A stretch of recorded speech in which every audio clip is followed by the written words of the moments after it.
mengisahkan tentang seorang gadis cantik berusia 18 tahun bernama Lady Catherine, yang baru saja melangsungkan pernikahannya dengan seorang pria kaya berusia 40 tahun bernama Alexander Lester. Setelah menikah, Catherine langsung diboyong ke kastil mewah milik sang mertua, seorang bangsawan pemilik tambang batubara bernama Boris Lester. Akankah Catherine hidup semawa bersama suaminya atau justru malah sebaliknya? Sebelum kita eksekusi alur cerita film asal Inggris berjudul Lady Macbeth ini, seperti biasa jangan lupa subscribe, like, dan komen. Kehidupan pernikahan Catherine tidaklah sesuai seperti apa yang dia impikan. Alih-alih hidup bahagia bak putri kerajaan, di rumah barunya itu, dia justru hidup layaknya tahanan penjara. Dengan aturan ketat yang dibuat oleh mertuanya yaitu Boris Lester. Boris memiliki sikap yang dingin dengan kedisiplinan yang sangat tinggi. Seperti tidak mengizinkan Catherine keluar dari rumah, tidak boleh terlalu banyak bicara atau bertanya, dan Catherine tidak boleh tidur jika suaminya masih belum pulang.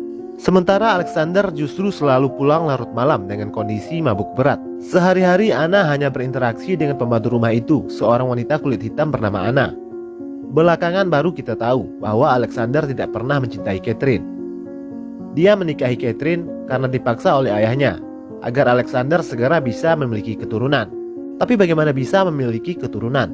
Pada malam pertama saja, Catherine sama sekali tidak disentuh oleh Alexander. Entah punya kelainan atau apa, Alexander hanya menyuruh Catherine menanggalkan semua pakaiannya. Setelah itu, Catherine disuruh menghadap ke dinding. Sementara dia memainkan burungnya dengan cara manual, yaitu dengan tangannya sendiri. Setelah selesai, dia langsung tidur. Begitu juga dengan malam-malam berikutnya. Catherine hanya disuruh menghadap ke dinding tanpa busana, sementara dia hanya bermain secara solo.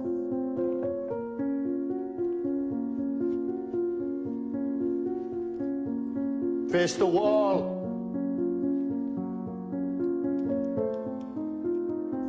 Catherine yang kebingungan dan tidak tahu harus bagaimana, hanya mengikuti saja apa yang diperintahkan oleh suaminya. Pada suatu hari Alexander mendadak harus pergi keluar kota karena ada ledakan pada salah satu tambang batubara mereka. Setelah Alexander pergi, Boris mewanti-wanti kepada Catherine agar tidak perlu keluar dari rumah dan tidak boleh melakukan apa-apa. Boris bilang, simpan saja tenagamu untuk melayani suamimu dengan baik saat dia pulang nanti.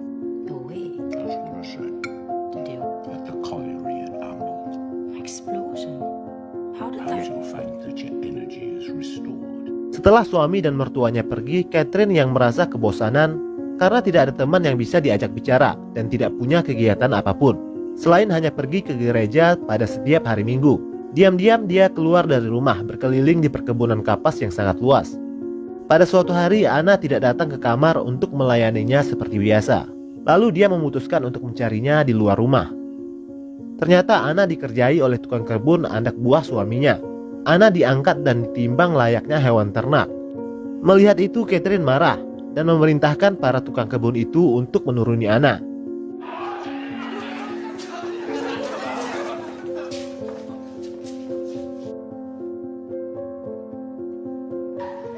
Setelah Anna pergi, Catherine bertanya kepada salah satu tukang kebun itu, berapa kira-kira berat badannya. Si tukang kebun itu lalu mengangkatnya secara paksa untuk ditimbang. Catherine sangat terkejut dengan ketidaksopanan pria itu. Dia merasa tidak dihormati sebagai istri dari bosnya. Catherine terlihat kesal dan menyuruh para tukang kebun itu untuk kembali bekerja.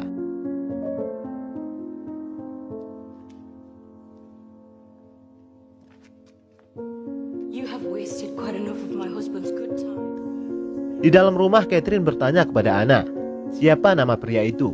Anna bilang kalau dia adalah pekerja baru bernama Bastian. Catherine tampaknya sudah mulai penasaran dengan Bastian, pria yang 100% berbeda dengan sikap suaminya yang dingin. Keesokan harinya dia pergi lagi ke kebun kapas. Di sana dia berpapasan dengan Bastian. Bastian mencoba untuk menggodanya dengan mengajaknya bicara, namun Catherine tak menghiraukannya. Meskipun niatnya datang ke kebun itu hanya untuk melihat Bastian. Pada malam harinya, setelah selesai mandi, seseorang mengetuk pintu kamarnya. Ternyata itu adalah Bastian. Catherine sudah mencoba melarangnya untuk masuk, tapi Bastian tidak peduli dan tetap saja memaksa untuk bisa masuk. Bastian bilang, apakah kamu tidak merasa kesepian? Lalu secara tiba-tiba, Bastian mencium Catherine. Catherine awalnya menolak, mungkin karena sudah lama merasa kesepian. Akhirnya dia pun luluh dengan rayuan Bastian. Malam itu mereka berdua pun bercocok tanam untuk pertama kalinya.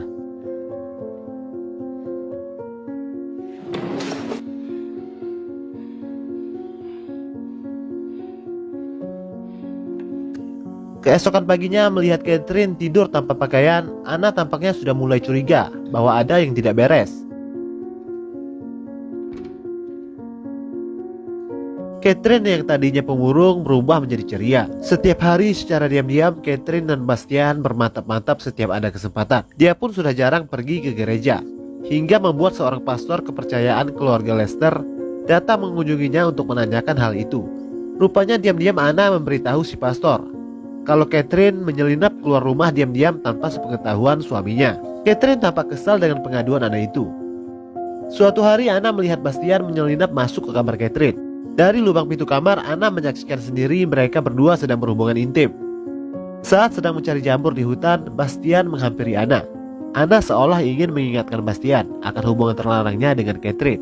Anna bilang, jika Tuan Boris tahu apa yang terjadi, ini bisa jadi masalah besar. Bastian justru balik bertanya, memang apa yang telah terjadi? Seolah mengancam Anna untuk tidak buka mulut. Anna tampak ketakutan dan memilih untuk diam. Tak lama kemudian Boris Lester pulang. Dia menanyakan kepada Catherine tentang kabar suaminya. Apakah dia sudah pulang? Tapi Catherine justru malah balik bertanya, bukankah kau yang menyembunyikan suamiku? Boris marah mendengar jawaban tidak sopan Catherine. Catherine sengaja menghabiskan minuman amer milik Boris, hingga Anna yang dapat getahnya. Sebagai balasan dari Catherine kepada Anna, karena dia telah mulai ikut campur akan hubungannya dengan Bastian. Boris mengira kalau Anna lah yang telah meminum semua amernya. Lalu Boris menghukum Anna dengan menyuruhnya merangkak seperti hewan.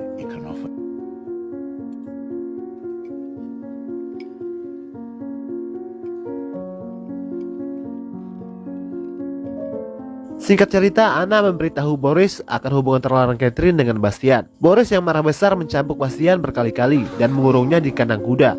Mendengar Bastian yang dikurung, Catherine mencoba untuk membebaskannya. Namun kunci kandang itu dipegang oleh Boris. Tanpa rasa takut, Catherine memaksa Boris untuk segera melepaskan Bastian.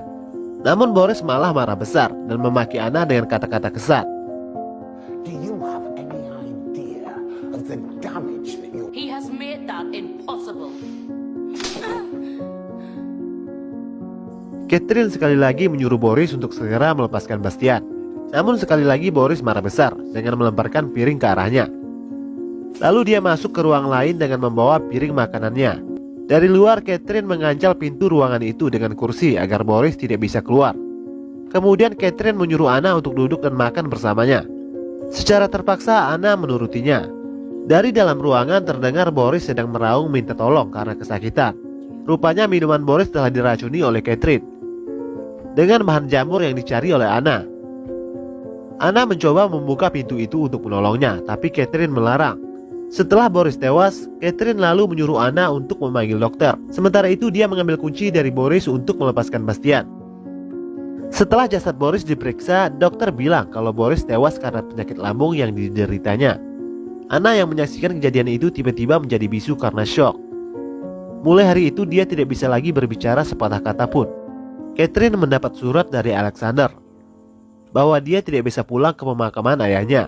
Dia meminta Catherine yang mengurus semuanya. Mulai hari itu Catherine membawa Bastian masuk ke rumah. Status Bastian berubah dari seorang tukang kebun menjadi tuan rumah. Singkat cerita, pada malam harinya saat sedang tidur, Catherine menyadari kalau suaminya sudah pulang. Dia pun buru-buru membangunkan Bastian dan menyuruhnya bersembunyi.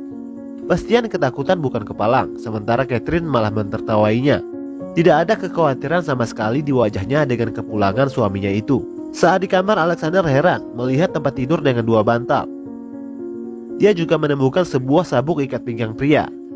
Catherine berdalih dan bilang, sabuk itu aku temukan di ladang, sementara bantal ini aku sediakan jika saja kamu pulang secara mendadak. Lalu Catherine menyiapkan teh untuknya. Saat sedang minum, Alexander bilang kepada Catherine kalau dia sudah tahu tentang hubungan terlarangnya dengan pria lain. Alexander menghina Catherine dengan kata-kata cacian yang membuatnya sangat marah. You seem surprised, and you've acted so very shamelessly and so very stupid. Lalu dia membawa masuk Bastian dan mencoba untuk bermantap-mantap di depan Alexander. Alexander yang melihat itu menjadi naik pitam dan langsung menyerang Catherine dan Bastian.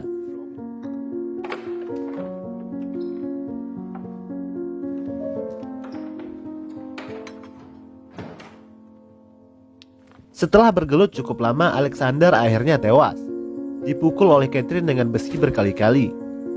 Bastian yang syok melihat itu ditenangkan oleh Catherine.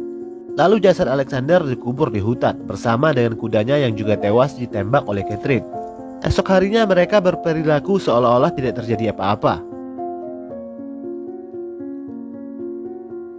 Singkat cerita, datanglah seorang perempuan berkulit hitam bernama Agnes, membawa seorang anak kecil bernama Teddy yang merupakan cucunya. Agnes memberitahu Catherine kalau Teddy adalah anak dari Alexander Lester, suaminya. Teddy adalah anak dari hubungan terlarangnya bersama anak Agnes yang telah meninggal. Agnes memegang surat dokumen yang sah yang dibuat oleh Alexander sendiri, yang menyatakan kalau Teddy adalah ahli waris yang sah.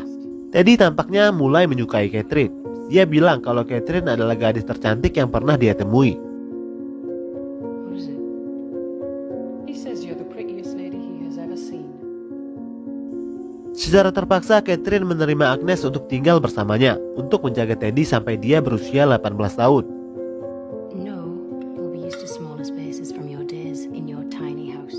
Catherine dan Bastian sudah mulai gelisah karena selama Teddy dan Agnes tinggal di rumah itu, mereka tidak lagi punya ruang untuk bermantap-mantap. Sementara itu, Catherine menyadari kalau dia tengah mengandung anak dari Bastian. Teddy sudah mulai dekat dengan Catherine. Catherine bahkan sering mengajaknya jalan-jalan di ladang. Pada suatu malam, Catherine datang menemui Bastian. Namun Bastian menyuruhnya untuk pergi. Kita tidak akan pernah bisa bersama lagi selama Teddy masih ada di rumah. Keesokan harinya, Teddy mengajak Catherine untuk bermain. Namun Catherine yang tengah tidak enak badan terpaksa menolaknya. Karena Teddy yang terus memaksa, Catherine jadi emosi dan secara tidak sengaja mendorongnya. Akibat dari itu, Teddy menangis kecewa. Lalu dia pun kabur dari rumah. Semua orang mencarinya kemana-mana, termasuk Bastian. Lalu scene memperlihatkan di mana Bastian menemukan Teddy yang sedang duduk di bebatuan air terjun.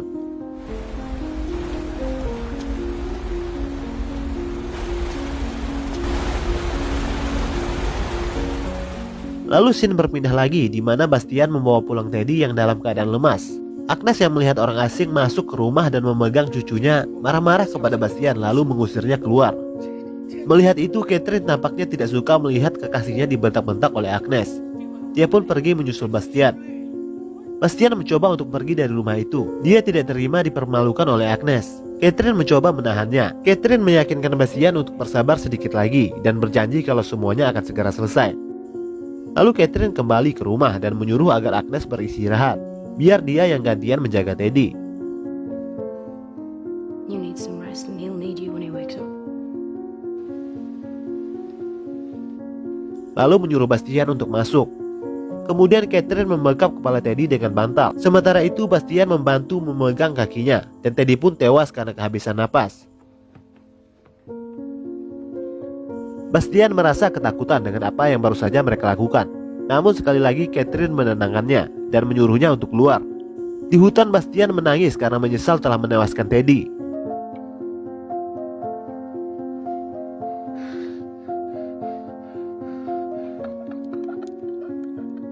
Di tempat lain, Catherine berdalih saat menjaga Teddy dia sempat tertidur 10 menit. Setelah bangun, dia menemukan Teddy sudah tidak bernapas lagi. Dokter bilang kalau ada bekas memar di muka Teddy. Kemungkinan seseorang telah dengan sengaja membekapnya. Kepada polisi, Catherine bilang memar yang ada di muka Teddy kemungkinan akibat terjatuh dari air terjun. Tampaknya polisi sudah percaya dengan semua ucapan Catherine. Namun tiba-tiba Bastian masuk.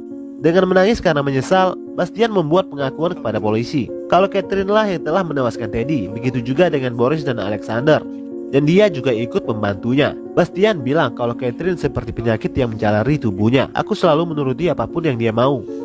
Mendengar itu, Catherine terlihat kecewa dengan Bastian. Dia membantah keras semua tuduhan Bastian dan balik menudingnya bahwa Bastian lah yang telah menewaskan Teddy atas motif dendam karena tersinggung lantaran diusir oleh Agnes. Begitu juga dengan Boris yang diracun dari jamur yang dicari sendiri oleh Anna di hutan. Catherine bilang Anna dan Bastian sengaja menewaskan Boris dan Alexander karena takut hubungan terlarang mereka berdua terbongkar. Anna yang bisu tidak bisa memberikan kesaksian apa-apa. Sehingga polisi lebih mempercayai keterangan dari Catherine yang merupakan seorang bangsawan yang tidak mungkin melakukan perbuatan tidak terpuji. Di akhir cerita, Bastian dan Anna dihukum mati. Sementara Catherine tetap tinggal di rumah itu sendirian dalam keadaan kesepian sepanjang hidupnya. Lalu film pun berakhir.